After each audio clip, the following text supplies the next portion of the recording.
Kisah Orang Kudus hari ini tanggal 24 Agustus adalah Santo Bartolomeus Rasul. Halo teman-teman, jangan lupa like, komen, dan subscribe.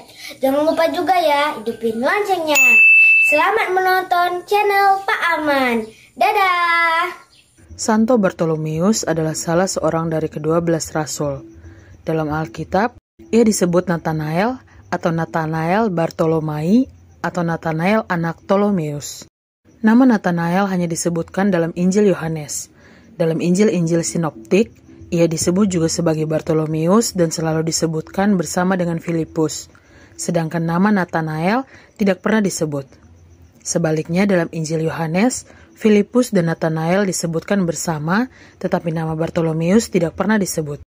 Bartolomeus berasal dari Kana di daerah Galilea, seperti kebanyakan murid Yesus yang lainnya. Ketika diajak oleh temannya Filipus untuk menemui Yesus dari Nazaret, Nathanael awalnya bersikap skeptik.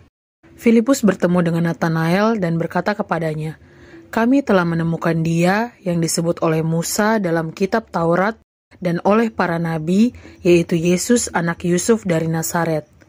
Kata Nathanael kepadanya, "Mungkinkah suatu yang baik datang dari Nazaret?" Kata Filipus kepadanya, "Mari dan lihatlah."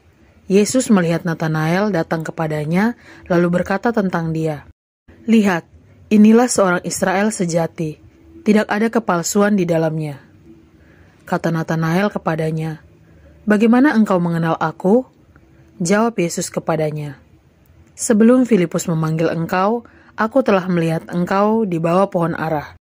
Kata Nathanael kepadanya, "Rabi, engkau anak Allah, engkau raja orang Israel." Para pakar meyakini bahwa perkataan Yesus mengenai Nathanael di bawah pohon ara merupakan istilah yang bermakna mempelajari Taurat. Sejak saat itu Bartolomeus mengikuti Yesus hingga ia wafat disalib dan menjadi saksi kebangkitannya. Nama Nathanael disebut kembali di akhir Injil Yohanes yang dicatat bersama-sama sejumlah murid lain di pantai Danau Galilea setelah kebangkitan Yesus, di mana kemudian Yesus menampakkan diri kepada mereka. Eusebius dari Kaisarea menulis dalam Ecclesiastical History bahwa setelah kenaikan Yesus, Bartolomeus pergi sebagai misionaris ke India, di mana ia meninggalkan sebuah salinan Injil Matius. Tradisi ini mencatatnya sebagai misionaris ke Ethiopia, Mesopotamia, Partia, dan Likaonia. Rasul Bartolomeus bersama Rasul Yudas, anak Yakobus, dikenal sebagai pembawa kekristenan ke Armenia pada abad pertama. Karenanya kedua rasul ini dianggap santo pelindung bagi gereja apostolik Armenia. Dikabarkan Bartolomeus mati sebagai martir di Albanopolis di Armenia. Menurut satu riwayat, ia dipenggal kepalanya, tetapi tradisi yang lebih populer menyatakan bahwa ia dikuliti hidup-hidup dan disalib dengan kepala di bawah. Dikatakan bahwa Bartolomeus telah membawa Polimius, raja Armenia, menjadi penganut Kristen. Akibatnya, Astyages, saudara laki-laki Polimius, menyuruh Bartolomeus dihukum mati. Pada abad keempat, jenazah Bartolomeus dipindahkan ke sebuah gereja di Roma, di sebuah pulau di tengah-tengah sungai Tiber.